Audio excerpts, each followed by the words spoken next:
Euh, hop, c'est bon. La visio est enregistrée. Alors, Lino vient d'arriver. Je suis tellement rassuré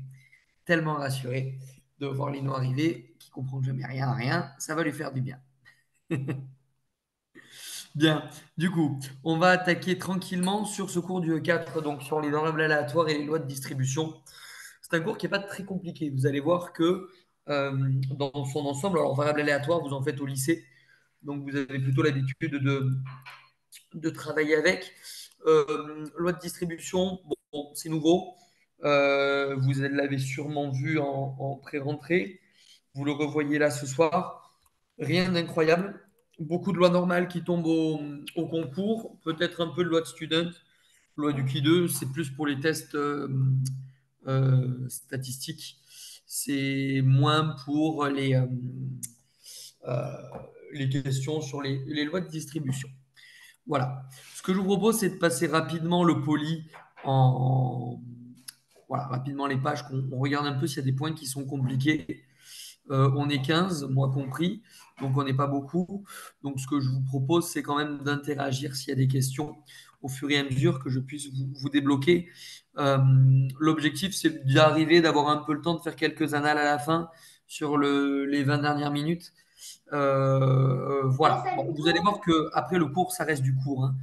C'est plus sur les lois de distribution. Il va falloir essayer de comprendre un peu ce qui se passe. Est-ce que vous avez, avant que je commence, des questions ou pas? Dites-moi que sinon je lance directement le cours. Pas de questions pour personne, c'est bon? Ok. Variable aléatoire. Alors, qu'est-ce que c'est qu'une variable aléatoire? Une variable aléatoire, alors on va partir d'un exemple. On va dire que vous faites une expérience, ça va plaire à Lino, on va dire que vous allez au casino, d'accord? Et vous jouez à la roulette. Et que vous répertoriez toutes les possibilités de mise. C'est-à-dire que soit vous misez sur un numéro, soit vous misez sur une couleur, soit vous misez sur paire impair. Et ensuite, à chaque mise, vous avez envie d'associer le gain que ça puisse vous rapporter. Et ben, une variable aléatoire, c'est ça. C'est un nombre, c'est une espèce de fonction qui a un nombre, en fait, à une issue de votre expérience, va y associer une valeur. D'accord? Par exemple, ben, si vous misez 1 euro sur un numéro, vous allez faire x36 à la roulette. D'accord? Si vous misez sur une couleur, vous allez faire x2. Et une variable aléatoire, c'est donc un processus qui a une issue d'une expérience, va y associer un nombre. Et nous, ce qui nous intéresse, c'est d'avoir ce qu'on appelle la loi de probabilité, c'est le tableau, c'est-à-dire qu'on a des événements, la valeur que va prendre la variable aléatoire et la probabilité associée. Sachant qu'il faille que quand on additionne ici les probabilités obtenues, on obtienne bien 1. On vous dit que une variable aléatoire a une distribution. Alors généralement, pour les variables aléatoires discrètes, c'est pas très intéressant, sachant qu'une variable aléatoire est discrète si elle prend un nombre fini ou dénombrable de valeurs. Donc en fait, généralement, vous pensez par exemple en terminale, que vous soyez en terminale SP ou en maths complémentaire, vous avez fait la loi binomiale. Bon, ben, en fait, vous avez soit 1, soit 2, soit 3, soit 4, soit 5, soit 6, soit 7 succès, soit 8 succès. Enfin, en tout cas, on ne peut pas avoir 4,2 succès. Une loi d'une variable aléatoire se note généralement donc sous la forme d'un tableau avec les x1, x2, xn, les valeurs prises par cette variable aléatoire. Et on y associe P1, P2, Pn, les valeurs prises. Donc, la probabilité que la variable aléatoire prenne ces valeurs, d'accord? Donc, P1, c'est la probabilité que la variable aléatoire prenne la valeur x1, etc., etc. Et je répète que la somme ici des pays doit faire 1.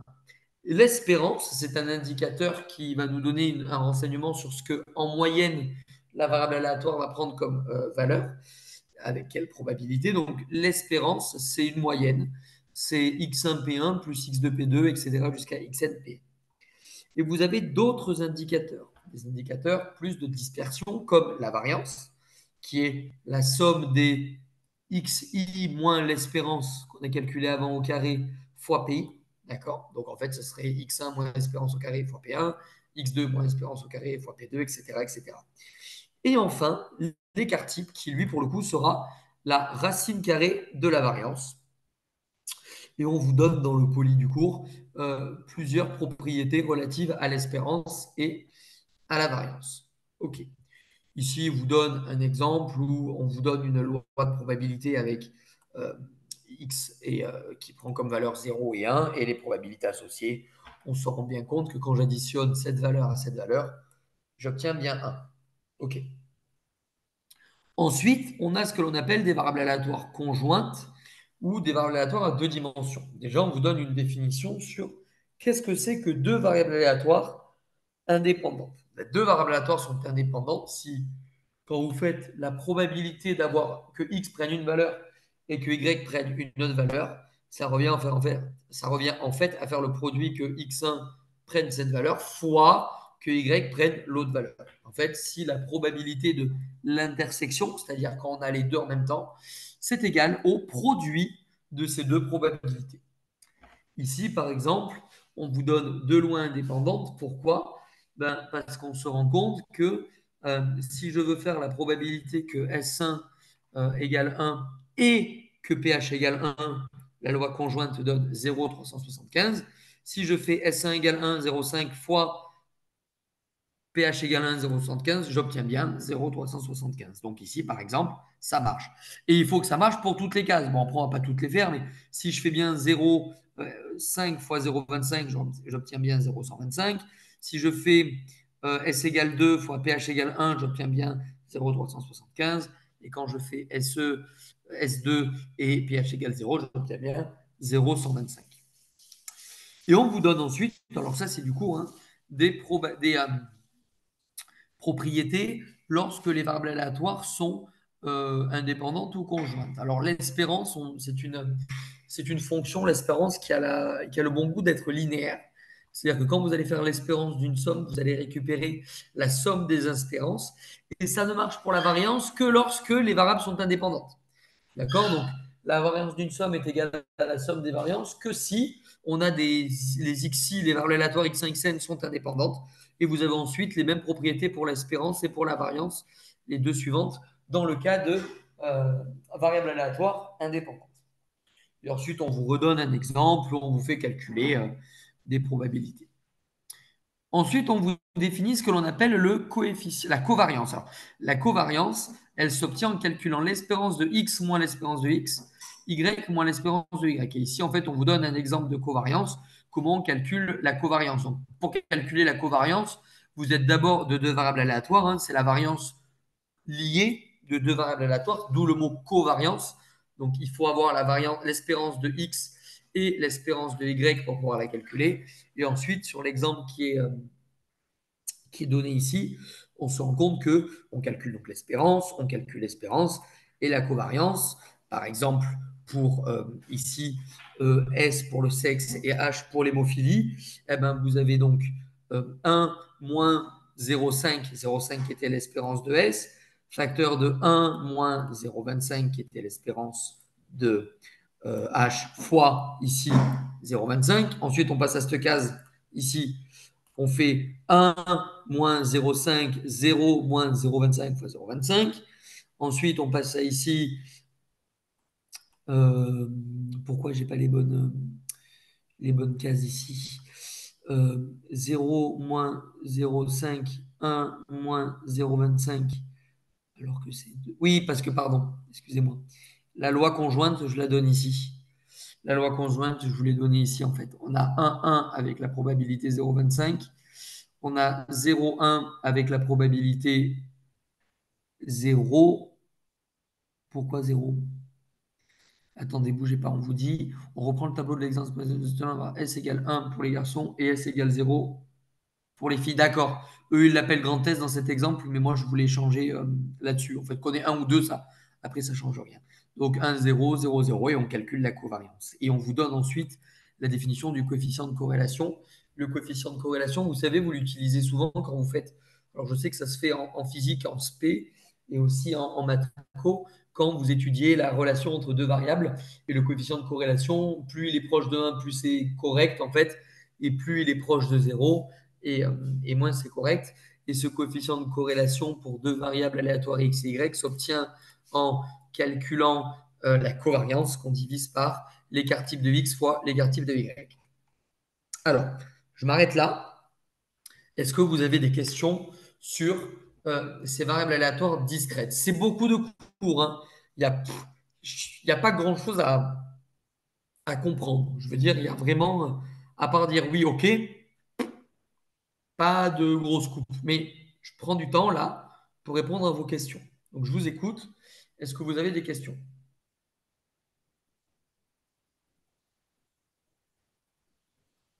Allez-y, hein, c'est le moment, les enfants. Si vous ne posez pas vos questions maintenant, alors qu'on rajoute un cours exprès pour ça, c'est que vous n'avez rien compris, hein. Ou que vous avez tout compris et on peut passer.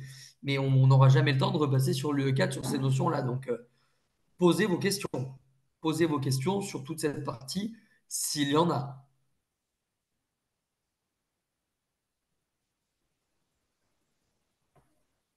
Il n'y a aucune question. C'est bon pour tout le monde. Ok, tant mieux. Variable aléatoire continue. Sur les variables aléatoires continues, en fait, on ne peut plus prendre un nombre fini ou dénombrable de valeurs, mais on prend un nombre infini. Imaginez que, alors je donne toujours un exemple très simple, il faut juste que je vous vidéoprojette mon écran dessus. Je ne sais pas, tac, arrêter le partage et je vais recommencer le partage. Car je peux tout mettre. Imaginez que, euh, moi je donne toujours cet exemple à mes élèves, voilà, vous voulez atteindre cette cible-là que je vais mettre en avant en orange. Vous êtes dans une cible et vous voulez que votre fléchette arrive sur cette cible. Eh ben, on a combien de possibilités? Ben, en fait, on se rend compte qu'il y en a une infinité. On a une infinité. Et si je veux calculer la probabilité que ma flèche rentre sur cette cible, en fait, je vais faire l'air orange divisé par l'air de la cible. Et on se rend compte que pour calculer des probabilités maintenant, on se ramène en fait à des calculs d'air. Parce que maintenant, on va dire les phénomènes que vous allez étudier dans le cadre de variables aléatoires continues, bah, les lois sont plus des tableaux, mais sont des fonctions. Et des fonctions qui vérifient plusieurs propriétés. Donc, je vais maintenant, hop, vous reproduire. Ah, attendez, je vois qu'il y a des questions. Non, c'est bon, super. Partager l'écran, fenêtre, PDF. Voilà. Et donc, maintenant, une variable aléatoire, la distribution d'une variable aléatoire, ça va être ce genre de courbe. Plusieurs propriétés. La probabilité d'être égale à une valeur, imaginons que ça donne la répartition des tailles en France. Ben, la probabilité de tomber sur quelqu'un qui fait 180 cm, par exemple, elle est nulle. Il y a tellement de monde en France que on ne peut pas être égal à une valeur. D'accord? Théoriquement, c'est impossible. L'air sous la courbe entre moins l'infini et plus l'infini vaudra 1. Mais ça revient à additionner toutes les probabilités, vous savez, mais là, on a une probabilité infinie. Bon, pour l'espérance et la variance, ce sont des formules, on n'en a pas trop besoin. On va parler de la loi normale. Alors, la loi normale, je vais vous faire un cours à côté parce que il faut que vous compreniez, c'est vraiment facile. Il n'y a rien à comprendre, enfin, du moins pas grand-chose. Et il faut arrêter de se prendre la tête avec la loi normale parce que tout le monde, ça fait peur à tout le monde alors qu'il y a vraiment, vraiment pas grand-chose. On connaît un truc, enfin, une loi normale, c'est quelque chose comme ça. Donc vous avez un repère, d'accord? Je dessine, hein, donc ce sera très mal fait, hein, mais vous m'excuserez, c'est pour que vous compreniez. La loi normale, sa courbe, c'est une courbe en cloche, comme ça. D'accord? Là, je vous ai représenté une loi normale quelconque. Elle est centrée, cette loi normale, en mu. D'accord? C'est-à-dire la moyenne de la distribution. Et on dit qu'une variable aléatoire grand X suit une loi normale de moyenne mu et d'écart type sigma. OK. Sauf que dans la réalité, moi, si je vous demande, imaginons que ça, on va dire que c'est la répartition des tailles en France et que la moyenne des tailles, elle est de 160. OK. Très bien. Et moi, j'ai envie de vous dire, calculer la probabilité qu'en France, on ait quelqu'un qui mesure plus 275 centimètres. OK. Donc 175, il est là. Et il faut que je sois, donc il me faut finalement, si je veux vous le représenter proprement, hop, si je veux vous le représenter proprement, alors la fonction là, elle est très mal faite, hein. La fonction, il faut se dire qu'elle descend ici, sa limite c'est 0 en plus de l'infini. Ben, il me faudrait finalement l'air sous la courbe ici. Pardon, pas ici, mais ici. Il me faudrait cet air sous la courbe. 160, il est là. Et là, j'ai 175. Ouais, mais le problème, c'est qu'il faudrait que j'ai des valeurs qui soient répertoriées pour toutes les lois normales. Mais il ne peut pas exister un tableau pour chaque loi normale. C'est-à-dire qu'il existe en fait autant de lois normales que votre imagination peut en créer, puisque je peux créer une loi normale de moyenne 10, de moyenne 20, de moyenne 30, de moyenne 2, de moyenne moins 1000. Enfin, je veux dire, c'est compliqué. Donc, on ne peut pas. On peut pas. Par contre, ce qu'il existe, c'est une autre loi normale. Il existe une loi normale que l'on appelle centrée réduite. C'est quoi la loi normale centrée réduite? C'est celle-ci. Sauf que, en fait, ici, la moyenne, elle n'est pas à 160, elle est à 0. C'est pour ça qu'on dit qu'elle est centrée en 0. Et réduite, ça veut dire que son écart type vaut 1. Donc c'est x qui suit, on dit une loi n01. C'est une loi normale centrée réduite. Qu'est-ce que ça m'apporte? Ben, ça m'apporte que pour la centrée réduite, il existe une table, la table de l'écart réduit, qui me donne beaucoup de valeurs intéressantes. Je vous donne un exemple. Imaginons que je vais dans la table. Donc là, je vais arrêter mon partage d'écran pour vous retourner. Oh, je vais partager mon écran total, comme ça, vous aurez même pas grave si. Voilà. Imaginez que je vais tout l'écran. Imaginez que je vais dans ma table. C'est pas là, c'est là. C'est pas là, c'est là.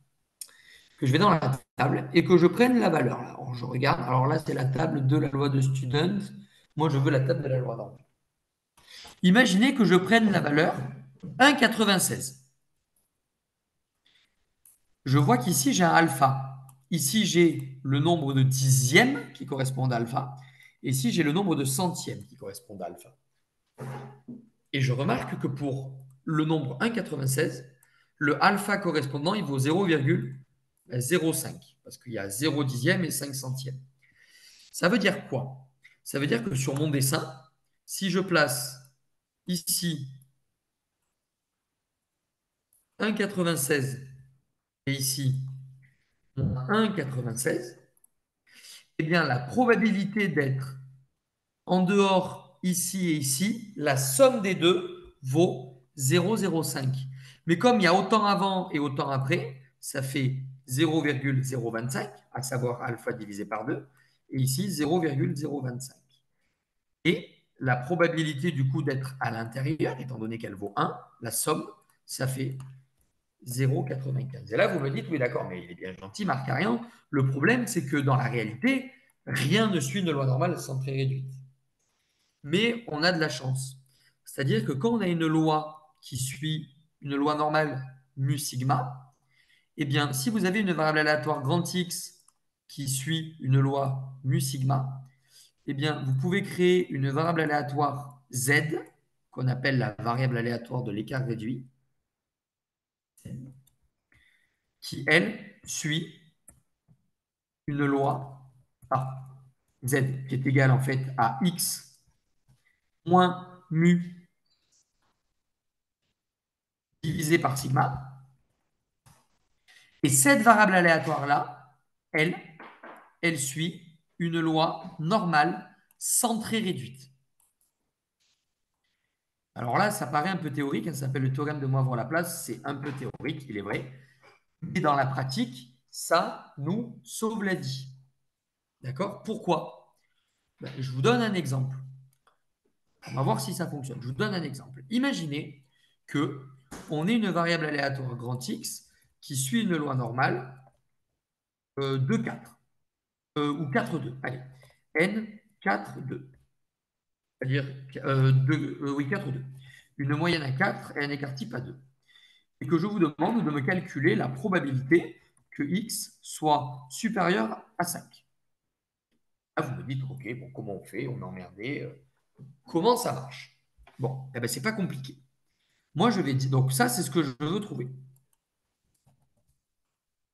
OK. Moi, je vais dire que la probabilité que x soit supérieur à 5, ça revient à calculer la probabilité que x moins 4, puisque c'est moins mu, x moins 4, le tout divisé par 2, puisque c'est sigma,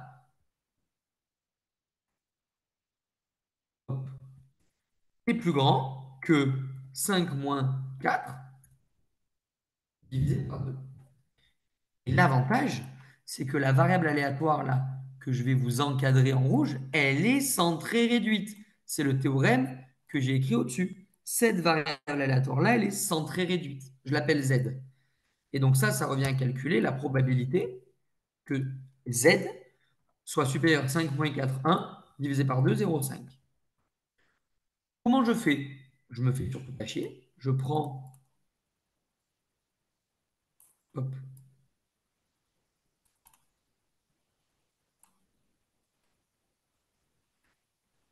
une loi normale qui est centrée réduite, donc c'est-à-dire que là c'est 0. L'écart type, on ne peut pas le voir hein, sur la loi normale. Ici, je place moins 0,5 parce que j'ai trouvé 0,5. Là, je place 0,5.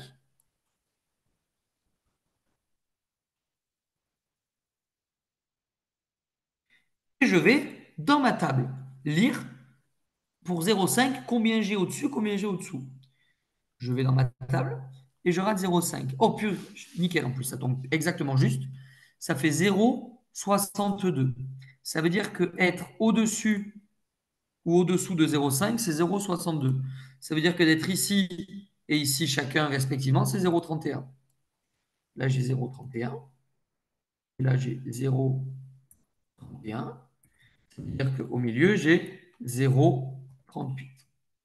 La probabilité que Z soit plus grande que 0,5, c'est l'air qu'il y a sous la courbe au-dessus de 0,5. C'est 0,31. Donc ça, c'est égal à 0,31. La probabilité que x soit plus grand que 5, c'est 0,31. Ce sera toujours la même blague. Ce sera toujours pareil. On va vous demander de calculer une probabilité. Première étape, je centre, je réduis. Deuxième étape, je fais un petit dessin. Je regarde dans la table de la loi normale la valeur de alpha correspondante et je réponds à ma question. Et ce sera vraiment toujours pareil. Toujours. C'est-à-dire que ça ne changera jamais. Juste pour vous montrer, mais après c'est pareil. Si vous faites pareil pour une loi de student, ben, ce sera exactement la même chose. Voilà, la courbe elle a quasiment la même allure, sauf que là, au lieu d'avoir n alpha pour la loi normale en fonction d'alpha, on aura t alpha et on vous fixera un degré de liberté qu'on vous donnera. On vous donnera le nombre de degrés de liberté et la valeur d'alpha. Donc ça, ce sera donné dans l'énoncé. Et si vous faites une loi du qui 2, on vous donnera un nombre de degrés de liberté, sauf que la courbe, elle est plus asymétrique, centrée vers la gauche. C'est tout. Et ce sera toujours pareil, le même schéma, avec la même table, le même procédé de la table, sauf que quand on rajoute une loi de student ou une loi du qui 2, on rajoute cette notion de degré de liberté. Mais ce sera toujours la même procédure, si vous voulez, pour répondre à ce genre de questions. Est-ce que vous avez des questions là-dessus ou est-ce qu'on peut passer à des QCM?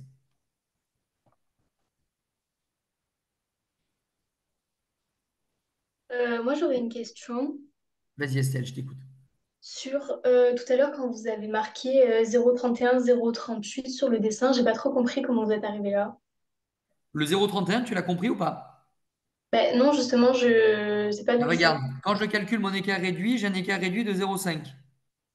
J'ai placé donc 0,5 et son opposé, de part et d'autre de 0. D'accord? Oui ou non? Ouais, ouais, c'est bon. Là, vous voyez que pas tout mon écran. Je vais vous repartager tout l'écran. Je vais dans la table de la loi normale. 0,5, il est là, tu es d'accord avec moi? Oui. La valeur de alpha correspondante, c'est 0,60 plus 2 centièmes, 0,62. Ah, ok, c'est bon, c'est bon. J'ai Et compris. 0,62, c'est être ici plus être ici. Donc j'ai 0,31 des deux côtés. Et comme la somme d'être partout fait 1 moins 0,62 fait 0,38. C'est pour ça qu'au milieu, c'est 0,38. Ah, C'est ok, bon, c'est Estelle? bon, merci. J'avais pas. Ouais. Ouais, c'est bon, merci. Allez, nickel.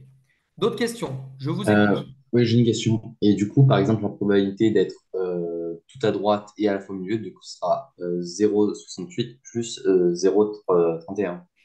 J'ai pas compris. D'être tout à quoi? Être tout à droite plus être au milieu. Être supérieur Ah bah, par à... exemple, si on te dit la probabilité d'être plus grand que moins 0,5, ça te donnera 0,69. D'accord, c'est bon, merci. C'est bon? Ensuite,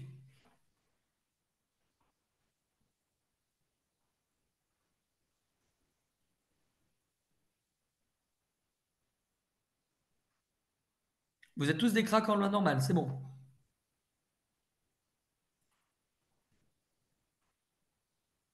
Sûr, sûr. On passe au CUS. On passe au QCM, c'est bon. Ok. Eh bien, c'est parti. Alors, on va y aller doucement. Hop. Question 1. Vos vidéos projetées que l'écran. Arrêtez le partage. Partagez l'écran. Fenêtre. PDF. Voilà. C'est parti. Je vous laisse 5 minutes pour faire cette question.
Allez, on se le corrige. Bon, la correction, faut faire des calculs, hein. Je vous donne les items qui sont justes. Bon, pour calculer la moyenne, alors là, de tête, hein, ça peut se faire rapidement. 0 fois, quand vous dit moyenne, c'est l'espérance, hein. 0 fois 0,3, 0, 1 fois 0,4, 0,4, 2 fois 0,6, 2 fois 0,3, 0,6, plus 0,4, 1, oui. Et là, donc la L et la B marche. Pour la variance, c'est un peu plus long, il faut faire le calcul. On vous dit qu'elles sont indépendantes. Donc, une fois que vous avez la variance de x et la variance de y, pour trouver la variance de x moins y, on fait la variance de x plus la variance de y. Et il faudrait calculer la covariance pour. Mais la covariance de deux variances indépendantes est égale à 0. Donc, phi de xy est égal à 0. D'ailleurs, on vérifie. Donc, normalement, à part pour le calcul de ça qu'on n'a pas fait de tête, mais qu'il faut poser. Donc, la A et la B sont justes, d'accord? Et les réponses sont A, B et C. Donc A, B et C là-dessus. Donc ça veut dire en fait qu'on avait bien une variance égale, je sais plus où je suis, à 0,6. Est-ce qu'il y a des questions pour cette question ou c'était plutôt facile pour vous? C'est de Moi, l'application de formules. Oui, Nesrine. j'ai une question. Comme j'étais en retard et j'ai pas entendu Oui. pour la E, en fait. Je comprends pas, c'est quoi? Phi rho de xy, c'est Oui. le coefficient de corrélation. C'est ce qui va évaluer le lien entre les deux variables. Mais étant donné qu'elles sont indépendantes, est-ce qu'elles ont beaucoup de liens? Ah, bah non. Ok. Donc il vaut 0 en fait, ce coefficient de corrélation. Ok, merci. Je t'en prie. Est-ce qu'il y a une autre question?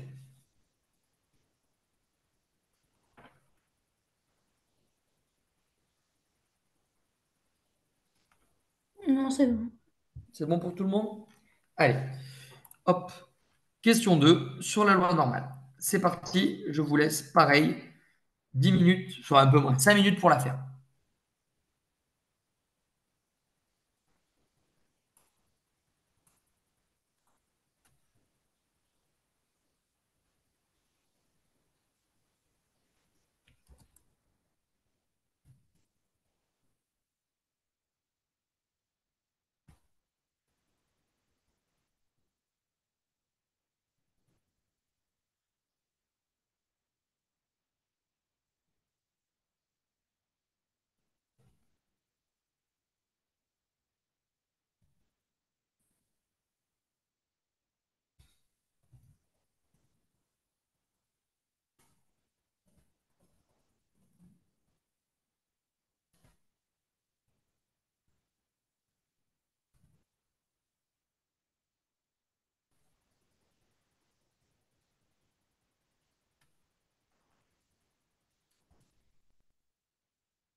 Allez, on prend la correction de cet item, donc ça c'est plutôt facile. Donc on vous donne une variable aléatoire quantitative et x0 un réel quelconque. On note respectivement p de x égale 0 et p de x étant inférieur à 0, donc on vous dit quoi? Et on vous dit que quand x est continu de moyenne mue. La probabilité que grand x soit égal à x0 peut prendre une valeur proche de 1, non? Je vous dis tout à l'heure que être égal à une valeur, c'était forcément égal à 0.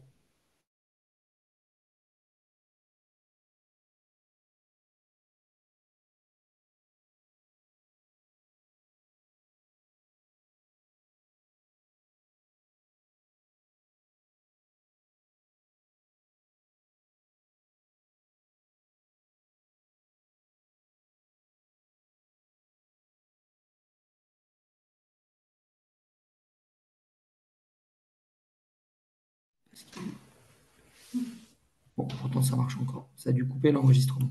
La probabilité d'être plus petit que mu, c'est 0,5. Eh ben non, il ne faut pas se planter. Il faut que la distribution soit centrée et symétrique en mu. C'est pas parce que la moyenne c'est mu que être plus petit que la moyenne est égal à 0,5%, à 50%, c'est-à-dire à 0,5. Hein. C'est pas quelle que soit la distribution, il faut que la distribution soit symétrique et centrée. D'accord? Donc ce qui nous faisait des réponses, juste la réponse B. Quand on regarde la correction, il y avait bien la réponse B qui y était bonne. Pour les autres questions, ce que je vous propose, c'est de regarder un peu les autres questions. Je vous ai envoyé dans le chat le, le PDF du groupe. Le PDF du groupe, le PDF du cours. Lino, ça y est, c'est bon, t'es revenu ou pas?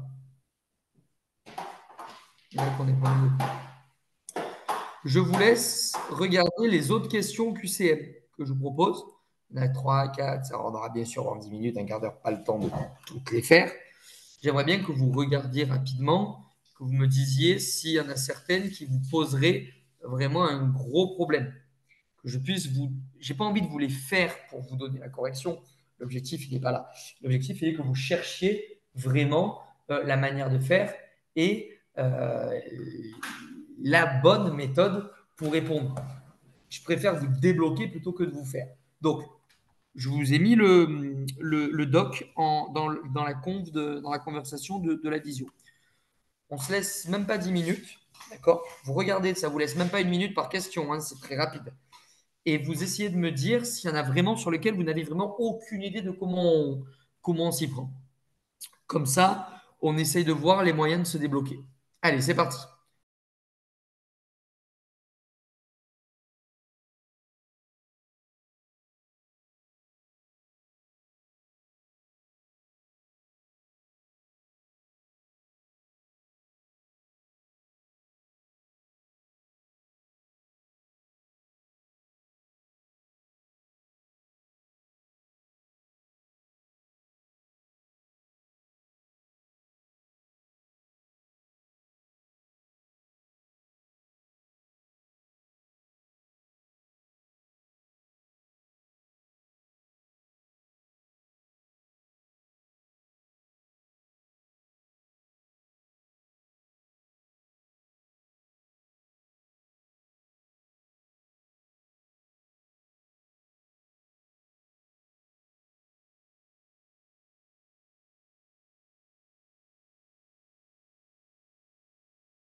Est-ce qu'il y a Castel qui est dans ce cas-là ou vous avez pu ouvrir le fichier et les autres? Moi, je l'ai sur papier, donc Et les autres, vous avez réussi à l'ouvrir ou pas? euh, Je vais essayer, moi ça marche. Ouvrir. Moi, il me l'ouvre. Non, mais après, je pense que ça doit être mon ordi parce que ça me met une erreur est survenue à chaque fois. Non, attends, je te le remets. Je te le remets. Peut-être que c'est la version. Putain, c'est bizarre. Là, je te l'ai renvoyé. Enfin, il est en train de se charger. Est-ce que tu l'as en papier, Estelle? Sinon, celui-là. Peut-être le chapitre combien? 4. Ah oui, je dois l'avoir, ouais. Donc, c'est bon.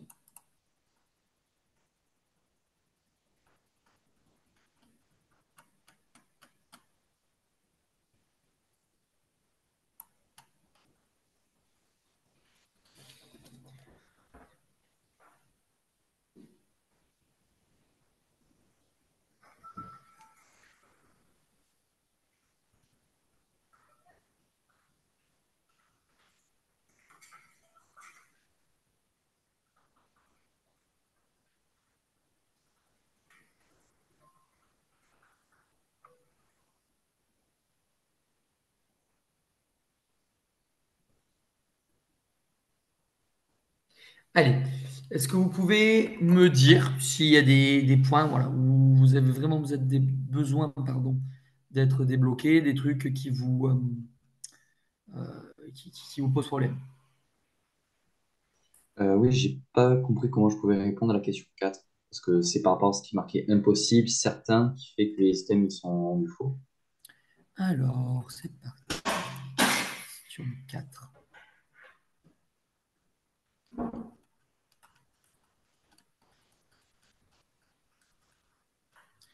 4. Il est certain que le nombre d'individus est égal à n divisé par 2. On n'en sait rien. Il est impossible. Pourquoi pas? Il est certain. Bah, jamais de la vie. Donc c'est eux, tout est faux. Généralement, la technique, j'ai fait exprès, la technique dans ce genre de QCM, c'est quand on vous dit il est certain ou il est impossible ou c'est toujours vrai, c'est que c'est faux. Voilà. C'est ce qu'on appelle un item inclusif ou exclusif. Et on fait hyper gaffe là-dessus, c'est que ça sent pas bon, quoi. D'accord, Ok, merci. Oh, c'était juste. d'autres questions?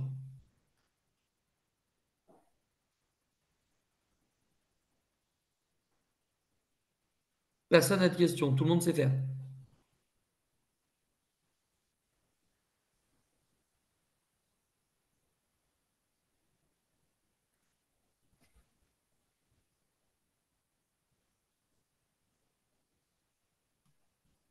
C'est bon pour tout le monde?